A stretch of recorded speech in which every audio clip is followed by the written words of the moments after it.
खबरों का सारथी। नमस्कार, बुलेटिन में आपका स्वागत है। मैं हूं राहुल चौहान। सीधे लेकर चलेंगे आपको खबरों में। खबर दिल्ली से। बीजेपी की राष्ट्रीय समीक्षा बैठक। राष्ट्रीय अध्यक्ष नितिन नवीन आज समीक्षा बैठक करेंगे। बीजेपी के संगठन की समीक्षा को लेकर बैठक नितिन नवीन समीक्षा बैठक आज सुबह 10 बजे करेंगे। नई दिल्ली में पार्टी मुख्यालय में होगी बैठक।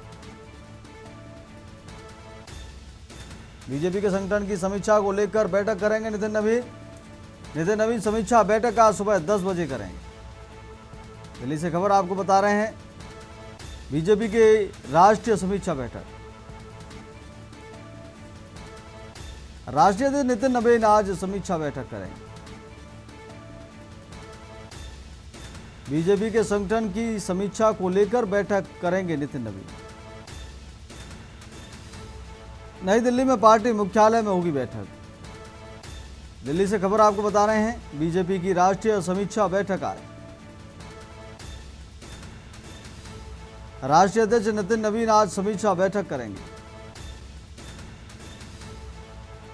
बीजेपी के संगठन की समीक्षा को लेकर बैठक करेंगे नितिन नवीन।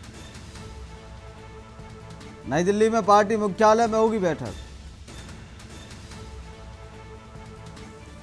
दिल्ली से खबर आपको बता रहे हैं। बीजेपी की राष्ट्रीय समीक्षा बैठक आज। राष्ट्रीय अध्यक्ष नितिन नवीन आज समीक्षा बैठक करेंगे।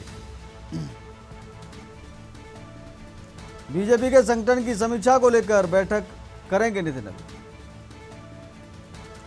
नवीन समीक्षा बैठक आज सुबह 10 बजे करेंगे। दिल्ली से खबर आपको बता रहे हैं। बीजेपी की राष्ट्रीय समीक्षा बैठक करेंगे आज। इसी खबर पर अधिक जानकारी के लिए दिल्ली से विशेष संवाददाता अखिलेश सिंह हमारे साथ जुड़ गए हैं। अखिलेश, आज राष्ट्रीय अध्यक्ष नितिन नवीन समीक्षा बैठक करने जा रहे हैं। इस बैठक को लेकर क्या खास है, क्या जानकारी? देखिए राहुल, आज भारतीय जनता पार्टी की राष्ट्रीय समीक्षा बैठक है। भारतीय जनता पार्टी राष्ट्रीय मुख्यालय नई दिल्ली दीनदयाल उपाध्याय मार्ग पर होगी। आज करीब 10 बजे भारतीय जनता पार्टी की जो नई टीम घोषित की गई है उसकी बैठक बुलाई गई है और बैठक का विषय रखा गया है कि पार्टी की समीक्षा बैठक, यानी भारतीय जनता पार्टी की जो पुरानी टीम थी उस टीम के समय जो अभियान चलाए गए थे, जो कार्यक्रम चलाए गए थे, जिन एजेंडों पर फोकस करके काम किया जा रहा था, उनका अब तक रिजल्ट क्या निकला, उनमें कितनी प्रगति हुई, क्या उन एजेंडे को और उस अभियान को फिर से चलाने की जरूरत है या फिर किसी नए एजेंडे पर काम करना है। आगामी दिनों में जिन राज्यों में विधानसभा चुनाव होने, उनके लिए विशेष तौर पर कौन से प्रोग्राम तैयार किए जाने हैं, कौन से अभियान चलाए जाने हैं, कौन कौन से ऐसे कार्यक्रम आयोजित किए जाने हैं जिनसे जनता से जुड़ाव पार्टी का महसूस हो और केंद्र सरकार से लेकर प्रदेश सरकार के जो कार्यक्रम चल रहे हैं उनको जनता तक कैसे पहुंचाया जाए और जन जन को कैसे रूबरू कराया जाए कि जो ये लाभ की योजनाएं चल रही हैं उनका सरकार लाभ दे रही। इन तमाम मुद्दों को लेकर आज भारतीय जनता पार्टी की जो बैठक होगी वो बीजेपी के राष्ट्रीय अध्यक्ष नितिन नवीन की अध्यक्षता में होगी। सारी टीम की टीम जो घोषित हुई है, पूरी नई टीम मौजूद रहेगी और इस में समीक्षा में तय किया जाएगा कि अब आगामी दिनों में भारतीय जनता पार्टी पूरे देश में और खासकर उन प्रदेशों में जहां आगामी दिनों में चुनाव होने हैं वहां पर नए अभियान और नए संकल्प और नए कार्यक्रमों के साथ मैदान में उतरे और आम जनता से संपर्क बनाते हुए सरकार की जो महत्वाकांक्षी योजनाएं हैं, आम जनता को लाभ पहुंचाने वाली स्कीम्स हैं, उनका लाभ उनको कैसे मिले और कैसे मिल रहा है और नहीं मिल रहा है तो वो क्या करें, इन तमाम चीजों के लिए आज रणनीति तैयार की जाएगी और पुराने कार्यक्रमों की समीक्षा की जाएगी। राहुल, अखिलेश सिंह, ये समीक्षा बैठक आज इसलिए की जा रही है क्योंकि जो नई टीम बनाई गई है वो उत्तराखंड और उत्तर प्रदेश के चुनाव अभी नजदीक हैं, 2027 में चुनाव होने हैं, तो इन दोनों राज्यों को महत्वपूर्ण माना जा रहा है। इस समीक्षा बैठक इसलिए बुलाई गई है और नई टीम भी इसलिए बनाई गई है कि इस चुनाव को लेकर जो है पार्टी कोई कोर कसर नहीं छोड़ना चाहती है। अखिलेश, देखिए राहुल, भारतीय जनता पार्टी की जो राष्ट्रीय अध्यक्ष नितिन नवीन की अध्यक्षता में आज बैठक 10 बजे शुरू होगी। इस बैठक में उन राज्यों को शामिल किया जा रहा है जिनमें आगामी दिनों में विधानसभा चुनाव है। उनमें उत्तर प्रदेश है, उत्तराखंड है, पंजाब का भी चुनाव होना है। इन सभी की एक समीक्षा बैठक होगी और इस समीक्षा बैठक में खासकर संगठन की समीक्षा की जाएगी कि जो कार्यक्रम संगठन के द्वारा चलाए जा रहे थे, जिन संगठन को एजेंडा में लिया गया था उन्हें आगे बढ़ाने के लिए, उन सभी चीजों की एक आज समीक्षा की जाएगी और नए सिरे से एक बार फिर संगठन के तरफ से कार्यक्रम और जो ये अभियान है उनको तय किया जाएगा। उनको कब तक गंभीरता के साथ धरातल पर उतारना है और जनता के साथ जाके वार्तालाप करना है, इन तमाम चीजों को लेकर आज समीक्षा बैठक में पुराने एजेंडे की समीक्षा के साथ नए एजेंडा तय होंगे। ठीक है अखिलेश जी, बहुत बहुत धन्यवाद आपका तमाम जानकारी देने के लिए इस खबर पर। तो दिल्ली में आज बीजेपी की राष्ट्रीय अध्यक्ष समीक्षा बैठक करेंगे। राष्ट्रीय अध्यक्ष नितिन नवीन आज नई टीम के साथ समीक्षा बैठक करने जा रहे हैं। 10 बजे अभी बैठक शुरू होगी। अगली खबर का रुख करते खबर हरिद्वार से। सीएम पुष्कर सिंह धामी का आज फिर पहुंचेंगे हरिद्वार। कल 51वें निर्माण दिवस कार्यक्रम में हुए थे शामिल। आज साधु संतों का लेंगे आशीर्वाद। एक राष्ट्र एक चुनाव कार्यक्रम में करेंगे प्रतिभाग। सीजी वाटिका में आयोजित होगा कार्यक्रम। कार्यक्रम के साथ कैबिनेट मंत्री, स्थानीय विधायक रहेंगे मौजूद। कई महामंडलेश्वर भी रहेंगे मौजूद। कार्यक्रम को लेकर तैयारियां पूरी। मुख्यमंत्री के दौरे को देखते हुए सुरक्षा व्यवस्था कड़ी। हरिद्वार से खबर आपको बता रहे हैं। श्रीजी वाटिका में आयोजित होगा कार्यक्रम। सीएम के साथ कैबिनेट मंत्री, स्थानीय विधायक रहेंगे मौजूद। कई महामंडलेश्वर भी रहेंगे मौजूद।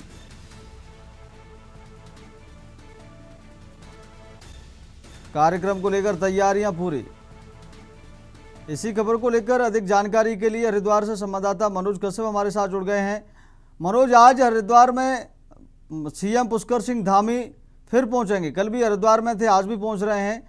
तो आज के कार्यक्रम को लेकर क्या कुछ तैयारियां हैं और क्या कुछ इस कार्यक्रम की जानकारी है? देखिए मनोज, उत्तराखंड के मुख्यमंत्री पुष्कर सिंह धामी लगातार हरिद्वार का दौरा कर रहे थे। शनिवार को भी हरिद्वार पहुंचे थे सीएम धामी, साधु संतों के बीच में पहुंचे थे, यहाँ पे साधु संतों का आशीर्वाद भी लिया था। लेकिन आज जो सीएम धामी है वो करीब 10:30 बजे गुरुकुल कांगड़ी जो हेलीपैड है वहाँ पे पहुंचेंगे। यहाँ पे तमाम जो भाजपा कार्यकर्ता होंगे, प्रशासनिक अधिकारी होंगे, वो मुख्यमंत्री पुष्कर सिंह धामी का जो है भव्य स्वागत करेंगे। हालांकि जो आज का कार्यक्रम है वो बहुत ही अहम माना जा रहा है, क्योंकि यहाँ पे साधु संतों के द्वारा एक कार्यक्रम आयोजित किया गया है श्रीजी वाटिका में, जिसमें साफ तौर से देखा जा सकता है कि यहाँ पे साधु संतों के द्वारा एक राष्ट्र एक चुनाव कार्यक्रम जो यहाँ पे आयोजित किया गया है उसमें प्रतिभाग करेंगे। इस कार्यक्रम में यहाँ पे बताया जा रहा है जो केंद्रीय मंत्री है शिवराज सिंह चौहान वो भी यहाँ पे पहुंचेंगे। तमाम जो वहाँ मंडलेश्वर हरिद्वार के होंगे वो भी यहाँ पे पहुंचेंगे। यानी कि जो देश के बड़े साधु संत होंगे वो इस कार्यक्रम में प्रतिभाग करेंगे। साथ ही साथ उत्तराखंड के मुख्यमंत्री पुष्कर सिंह धामी और तमाम स्थानीय विधायक और जो कैबिनेट मंत्री है वो इस कार्यक्रम में पहुंचेंगे। यानी कि आज आपको से कहा जा सकता है कि यहाँ पे तमाम साधु संतों के साथ साथ जो बड़े महामंडलेश्वर वो भी यहाँ पे पहुंचेंगे। जिस तरीके से हरिद्वार के अंदर 2027 में महाकुंभ मेले का आयोजन भी होना, तो ये कहीं न कहीं कार्यक्रम बहुत ही अहम माना जा रहा है, क्योंकि लगातार हमने देखे कि सीएम धामी लगातार साधु संतों के बीच पहुंचते उनका आशीर्वाद लेते और तो कहीं न कहीं उनको लेकर भी चर्चा की जा सकती है। ऐसे ही प्रयास बनाए जा रहे हैं। हालांकि जो सीएम धामी पहुंचेंगे तो उसके बाद ही ये साफ हो पाएगा कि केवल इस कार्यक्रम में प्रतिभाग करेंगे या फिर उनको लेकर भी साधु संतों के सामने चर्चा की जा सकती है, क्योंकि आज तमाम जो बड़े महामंडलेश्वर है जो बड़े साधु संत है वो इस कार्यक्रम में शामिल होंगे। हालांकि सीएम के कार्यक्रम को लेकर तमाम जो तैयारियां थी वो यहाँ पे प्रशासन ने पूरी कर ली गई है। लेकिन जिस तरीके से मैंने देखा कि सीएम दूसरे दिन भी आज हरिद्वार पहुंचेंगे तो सुरक्षा की दृष्टि से यहाँ पे पुलिस प्रशासन पूरी तरीके से मजबूत दिखाई दे रहा है। जी मनोज, एक राष्ट्र एक चुनाव कार्यक्रम में जो आयोजित कार्यक्रम है उसमें भी प्रतिभाग करेंगे। ये श्रीजी वाटिका में कार्यक्रम, वहाँ कैसी तैयारियां हैं कार्यक्रम को लेकर?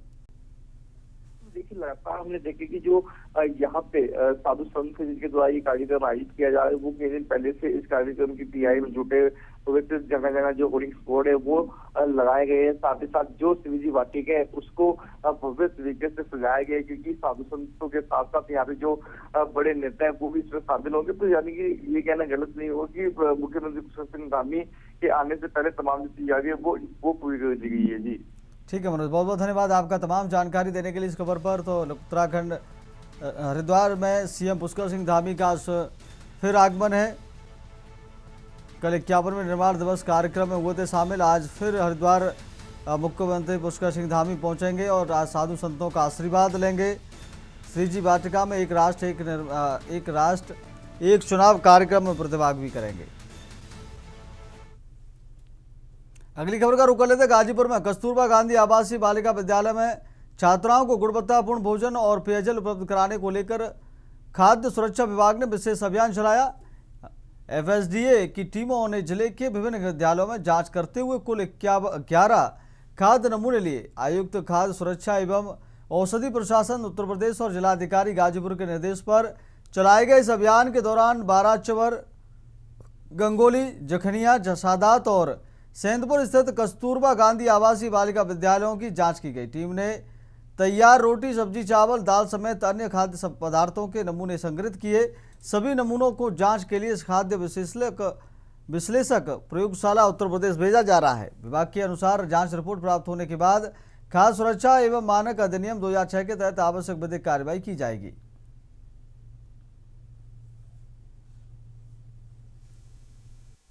जिलाधिकारी महोदय का आदेश पर खाद्य सुरक्षा अधिकारियों द्वारा जो है कस्तूरबा विद्यालयों में जो है साफ सफाई, किचन की जांच की गई और उनके यहाँ सर्विलांस नमूने लिए गए हैं।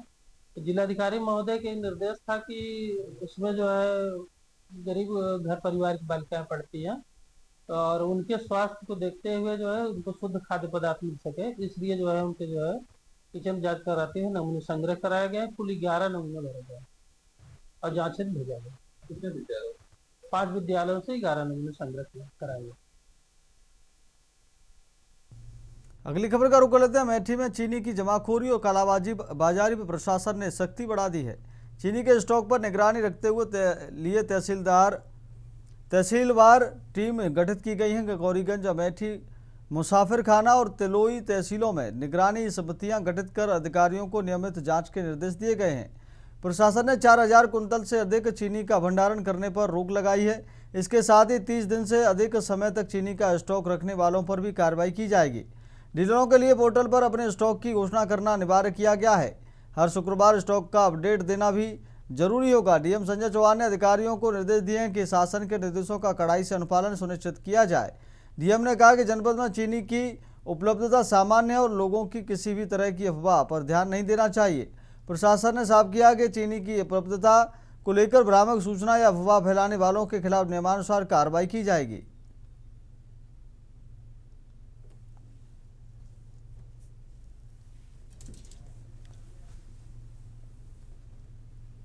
इसी खबर पर अधिक जानकारी के लिए हमारे साथ अमेठी से संवाददाता राघवेंद्र पांडे हमारे साथ जुड़ गए हैं। राघवेंद्र, डीएम ने सख्त निर्देश दिए हैं कि चीनी का स्टॉक नहीं किया जाएगा। क्या अपडेट है इस खबर को लेकर? जो टीमें हैं वो किस प्रकार काम कर रही हैं, जमीन पर कितना इसका असर दिख रहा है? जी बिल्कुल जो है बताना चाहूंगा कि जनपद अमेठी में जैसे ही ये खबर चली कि जो है चीनी जो है 60 से 65 रुपए किलो बिक रही है और वही संबंधितों द्वारा जो है उसकी जमाखोरी भी की जा रही है, तो तत्काल इसी के क्रम में जो अमेठी के जिलाधिकारी हैं संजय चौहान जी द्वारा जो है एक मीटिंग बुलाई गई और उस मीटिंग में जो है पूरे जनपद में 4 टीमें जो है गठित की गई चारों तहसीलें में और यह निर्देश भी दिया गया कि 4 कुंतल से अधिक चीनी का भंडारण जो है वो व्यापारी बंधु जो है वो नहीं करेंगे। निश्चित रूप से 1 अगस्त 2026 से 30 नवंबर 2026 तक जो है ये नियम बिल्कुल लागू रहेगा। वही डीलर और जो खाद्य सार्वजनिक वितरण विभाग का जो पंजीकरण है उस पर भी जो है व्यापारियों को पंजीकरण करके ही जो है उनको अपने पास स्टॉक जमा करना पड़ेगा और उसकी भी उन्होंने जो है लिमिटेशन तय की दी है। और इसके साथ ही प्रत्येक 15 दिनों के बाद जो है वो उप जिलाधिकारी कार्यालय में उनको इन्फॉर्म भी करना है।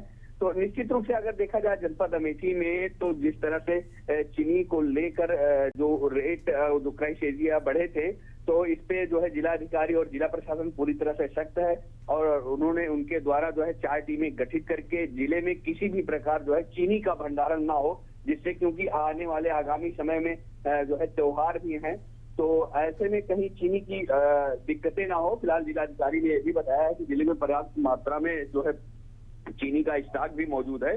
तो निश्चित रूप से अगर यूं कहा जाए तो जो टीमें का गठन हुआ है वो सक्रिय हैं और कहीं भी किसी प्रकार की अवैध भंडारण की जो है सूचना मिलने पर तुरंत जिला प्रशासन द्वारा कार्रवाई करने के लिए भी आश्वासन दिया गया है। ठीक है राघवेंद्र, बहुत बहुत धन्यवाद आपका तमाम जानकारी देने के लिए। तो अमेठी में अवैध भंडारण को रोकने के लिए डीएम ने सख्त निर्देश दिए हैं। तहसीलवार अधिकारियों को जिम्मेदारी दी गई है। 30 दिन से अधिक चीनी के स्टॉक का अपडेट देना होगा। हर शुक्रवार को पोर्टल पर अपडेट देने के निर्देश दिए गए हैं। शुक्रवार को स्टॉक का अपडेट देना अनिवार्य कर दिया है। अब वक्तों के छोटे से ब्रेक के बाद खबरों में जल्द हाजिर होंगे।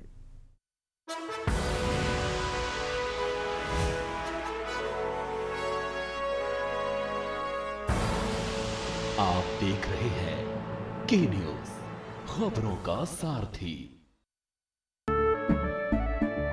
केसरिया से मन जोगी हुआ रे, दिल झूमे देखो मतवारा हुआ रे। केसरिया से मन जोगी हुआ। हर पल मनाओ केसरी त्योहार। विमल, बोलो जुबान केसरी।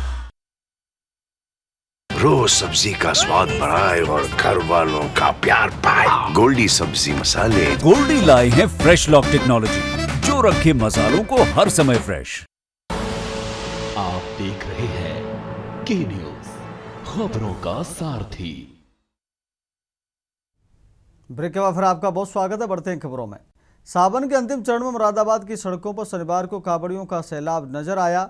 हरिद्वार और बज्रघाट की ओर से गंगाजल लेकर बड़ी संख्या में कांवड़िए के जत्थे मुरादाबाद से होकर अपने अपने गंतव्य की ओर रवाना हुए। हर हर महादेव और बोल बम के जयघोष से पूरा मुरादाबाद भक्ति में नजर आया। कांवड़ियों में बरेली, रामपुर और आसपास के जिलों के शिव भक्त भी शामिल रहे। गंगाजल लेकर ये सभी कांवड़िए अपने अपने जिलों की ओर रवाना हुए, जहां सोमवार को भगवान शिव का जलाभिषेक किया जाएगा। कांवड़ियों ने योगी सरकार और पुलिस प्रशासन की व्यवस्थाओं की जमकर तारीफ की। शिव भक्तों ने कहा कि यात्रा के दौरान उन्हें सुरक्षा और प्रशासन का पूरा सहयोग मिला। कांवड़ यात्रा में बढ़ती भीड़ को देखते हुए मुरादाबाद प्रशासन ने सुरक्षा और यातायात व्यवस्था को लेकर विशेष इंतजाम किए हैं। 22 और 24 अगस्त को शिक्षण संस्थानों में अवकाश रखा गया है, जबकि प्रमुख मार्गों पर यातायात व्यवस्था में बदलाव किया गया है। मुरादाबाद में इस वक्त कांवड़ियों की भारी भीड़ देखने को मिल रही है। हरिद्वार और बज्रघाट से गंगाजल लेकर लौट रहे शिव भक्तों के जत्थे लगातार यहां से गुजर रहे हैं। हर हर महादेव और बोल बम के जयघोष से पूरा माहौल भक्ति में बना हुआ है। कांवड़ियों की बढ़ती संख्या को देखते हुए पुलिस और प्रशासन ने सुरक्षा व्यवस्था को मजबूत किया है। प्रमुख मार्गों पर ट्रैफिक डायवर्जन किया गया है ताकि कांवड़ियों की यात्रा सुगम रहे और आम लोगों को भी परेशानी ना हो। कांवड़िए अब अपने अपने गंतव्य की ओर बढ़ रहे हैं। आगामी सोमवार को शिवालयों में गंगाजल से भगवान शिव का जलाभिषेक किया जाएगा। फिलहाल मुरादाबाद बोल बम और हर हर महादेव के जयघोष से गूंज रहा है। बोलों की व्यवस्था को लेकर प्रशासन पूरी तरह अलर्ट है और कांवड़ियों की सुविधा, सुरक्षा और सुगम यातायात पर विशेष फोकस किया जा रहा है।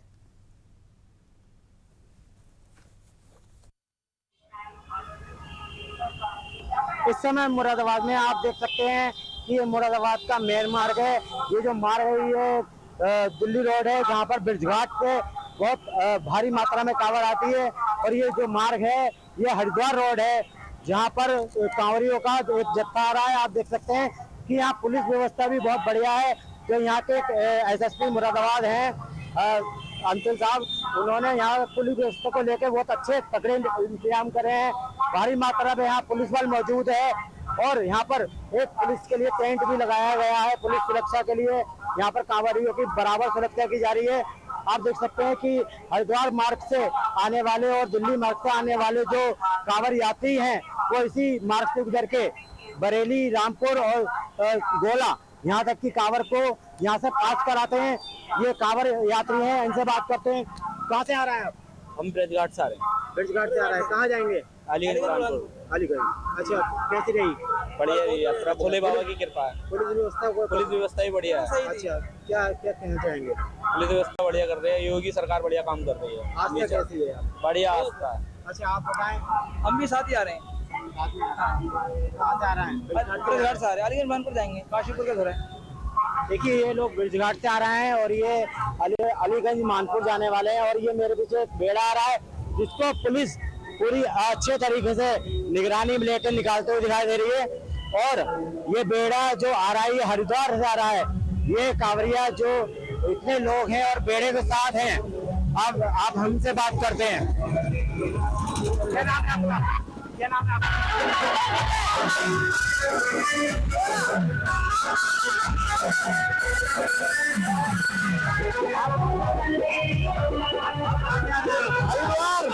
कहाँ जाएंगे? मंदिर अडोंडा, रामपुर। अच्छा, आस्था कैसी है? आस्था बढ़िया एकदम। क्या कहना चाहेंगे? बहुत बढ़िया व्यवस्था है मोदी योगी जी की, बहुत बढ़िया व्यवस्था। कैसी रही? व्यवस्था बहुत बढ़िया, प्रशासन ने बहुत बढ़िया काम कर रखा है हमारे लिए और आगे भी करता रहे हमारे लिए, यही चाहते हैं।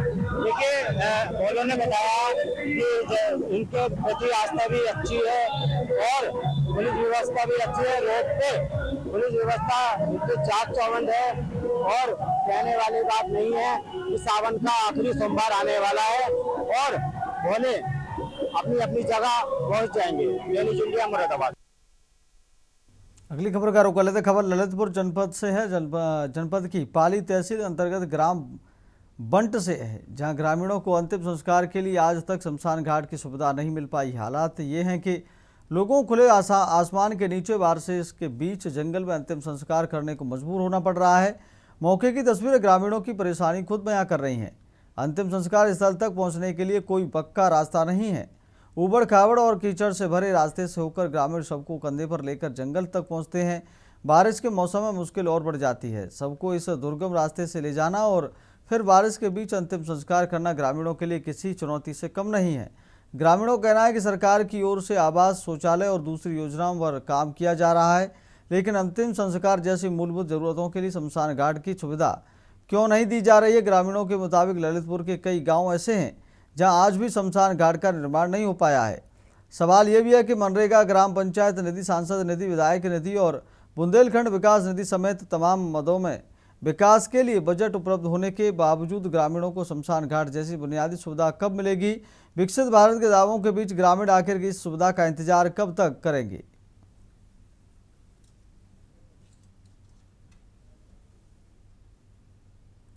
फिलहाल इस बुलेटिन में मेरे साथ इतना ही। देखते रहिए के न्यूज़ इंडिया। नमस्कार।